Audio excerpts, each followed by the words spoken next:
How do giant skyscrapers survive powerful earthquakes without collapsing? The secret begins deep underground, with enormous foundations built into solid earth.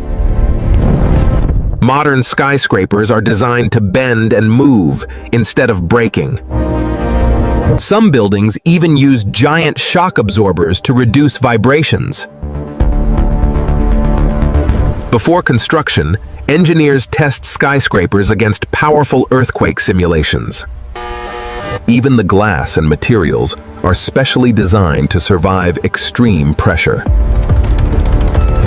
During real earthquakes, these engineering systems work together to keep buildings standing.